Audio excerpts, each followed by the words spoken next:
Assalamualaikum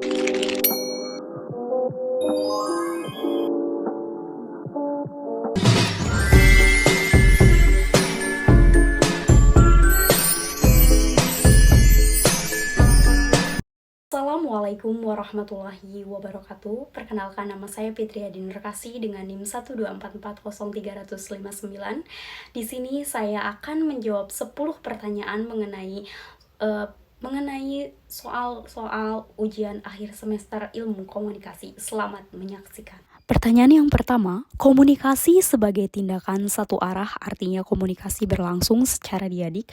Hal ini dikarenakan adanya hubungan timbal balik pada saat berkomunikasi. Bagaimana pendapat Anda? Komunikasi sebagai tindakan satu arah berarti pesan hanya disampaikan dari satu pihak ke pihak lain tanpa adanya umpan balik atau timbal balik. Komunikasi diadik di sisi lain adalah komunikasi antar dua orang yang berlangsung secara timbal balik dan melibatkan interaksi. Proses komunikasi yang hanya melibatkan penyampaian pesan dari satu pihak atau disebut dengan komunikator ke pihak lain yang disebut dengan komunikan tanpa adanya respon atau umpan balik dari komunikan. Jadi, komunikasi satu arah dalam komunikasi diadik adalah dua konsep yang berbeda. Komunikasi satu arah tidak melibatkan umpan balik, sedangkan komunikasi diadik melibatkan interaksi dan umpan balik antar dua individu. Pertanyaan yang kedua, pada saat komunikasi dianggap sebagai sebuah proses sebab akibat, maka komunikasi menjadi lebih dinamis. Hal ini terjadi karena adanya umpan balik konseptualisasi. Komunikasi tersebut termasuk ke dalam komunikasi sebagai tindakan satu arah. Baik, pertanyaan yang kedua. Izinkan saya menjawab pertanyaan yang kedua. Jika komunikasi dianggap sebagai proses sebab akibat dengan adanya umpan balik, maka itu termasuk dalam komunikasi dua arah atau interaksi, bukan tindakan satu arah, yang dimana komunikasi satu arah ditandai dengan tidak adanya umpan balik dari penerimaan pesan, sedangkan komunikasi dua arah melibatkan pertukaran pesan dan umpan balik antara komunikator dan komunikan, sehingga lebih dinamis. Lalu pertanyaan yang ketiga, komunikasi merupakan upaya pendidikan dan pewarisan nilai-nilai, norma dan prinsip dari suatu generasi ke generasi lainnya. Fungsi tersebut merupakan fungsi sebagai kolerasi. Jelaskan pendapat Anda.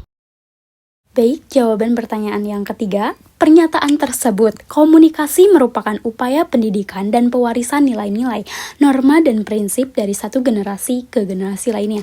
Fungsi tersebut merupakan fungsi sebagai kolerasi, tidak sepenuhnya tepat. Meskipun komunikasi memang berperan dalam pewarisan nilai-nilai, fungsi yang tepat untuk deskripsi tersebut adalah sosialisasi atau fungsi sosial. Yang pertama yaitu sosialisasi, yang kedua fungsi kolerasi.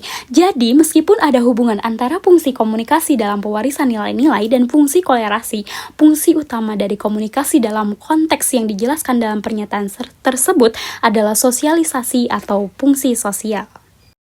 Pertanyaan yang keempat, jika kita melihat konteks komunikasi dari keterlibatan jumlah pesertanya, beberapa komunikasi memiliki kesegeraan umpan balik yang tinggi. Komunikasi massa memiliki kesegeraan umpan balik rendah. Jawaban pertanyaan yang keempat adalah benar. Jika dilihat dari konteks komunikasi berdasarkan jumlah peserta dan kesegeraan umpan balik, komunikasi massa memang memiliki kesegeraan umpan balik yang paling rendah dibandingkan dengan jenis komunikasi lainnya. Lalu, pertanyaan yang kelima. Ilmu komunikasi awalnya berasal dari retorika. Retorika terkenal pada zaman Socrates. Jelaskan pendapat Anda. Jawaban pertanyaan yang kelima, pernyataan tersebut benar. Ilmu komunikasi dalam perkembangannya memang memiliki akar yang kuat pada retorika. Retorika sebagai seni berbicara dan berpidato menjadi fokus utama pada zaman Socrates dan tokoh-tokoh filsafat Yunani kuno lainnya, menjadi dasar bagi studi komunikasi yang lebih luas. Lalu, pertanyaan yang keenam. Cara kita berbicara di saat musim hujan dan pada saat musim kemarau akan berbeda. Hal ini dikarenakan konteks komunikasi kita berdasarkan aspek fisik.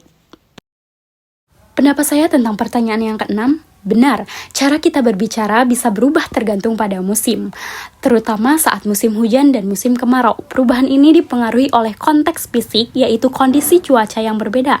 Saat hujan, kita mungkin perlu berbicara lebih keras atau lebih dekat agar suara terdengar lebih jelas. Sementara saat kemarau, kondisi lingkungan yang lebih tenang memungkinkan kita berbicara dengan intonasi yang normal. Lalu masuk kepada pertanyaan yang ketujuh, pada saat kita berkomunikasi dengan suku di Sumatera akan berbeda dengan berkomunikasi dengan suku di Jawa. Perbedaan ini merupakan konteks komunikasi dari aspek sosial. Jelaskan pendapat Anda. Jawaban saya mengenai pertanyaan yang ketujuh yaitu benar. Perbedaan dalam berkomunikasi dengan suku di Sumatera dan Jawa termasuk dalam konteks sosial, yang dimana ini adalah hal yang umum terjadi. Perbedaan ini muncul karena adanya perbedaan budaya, nilai-nilai, dan norma sosial yang mempengaruhi cara orang berkomunikasi. Contohnya, seperti suku Batak dikenal dengan gaya komunikasi yang tegas dan berani, sementara suku Sunda cenderung lebih halus dan juga sopan. Memahami perbedaan-perbedaan ini penting dalam berkomunikasi agar antara budaya, terutama dalam konteks sosial, agar tercipta komunikasi yang efektif dan saling menghargai.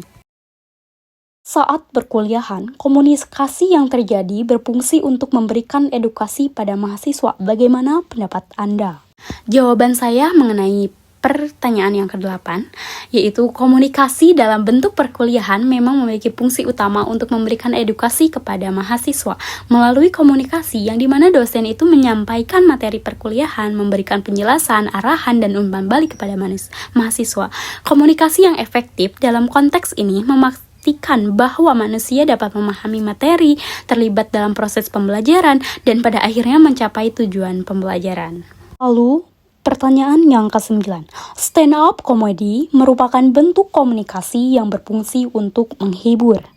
Bagaimana pendapat Anda? Baik, jawaban saya ya, benar. Stand up comedy adalah bentuk berkomunikasi atau komunikasi yang bertujuan untuk menghibur. Komika atau pelawak tunggal yang menyampaikan materi komedi mereka untuk membuat penonton tertawa dan terhibur. Stand up comedy sebagai bentuk hiburan memiliki peran fungsi yaitu menghibur, mengkritik, berkomunikasi. Stand up comedy juga merupakan bentuk komunikasi antara komika dan audiens di mana komika menyampaikan pemikiran, perasaan, dan pengalaman mereka melalui materi komedi dan membangun komunikasi. Lalu, kita memasuki pertanyaan yang terakhir, yaitu Hoffman menyatakan bahwa komunikasi adalah proses di mana seseorang menyampaikan perangsang untuk mengubah tingkah laku. Baik, jawaban saya mengenai pertanyaan Hoffman bahwa komunikasi adalah proses di mana seseorang menyampaikan perangsang-perangsang untuk mengubah tingkah laku adalah benar. Hoffman menekan bahwa komunikasi melibatkan pengiriman pesan yang berupa simbol-simbol verbal ataupun non-verbal yang bertujuan untuk mempengaruhi atau mengubah perilaku orang lain. Komunikator seorang yang menyampaikan pesan. Perangsang yaitu bentuk pesan yang bisa berupa kata-kata, simbol, atau tindakan. Sedangkan perubahan perilaku yaitu tujuan dari komunikasi yang dimana mempengaruhi sikap, keyakinan, atau tindakan penerimaan pesan. Dengan kata lain, komunikasi menurut Hoffman bukan hanya sekedar penyampaian informasi tetapi juga sebuah proses interaktif yang bertujuan untuk menghasilkan perubahan pada pihak penerima pesan.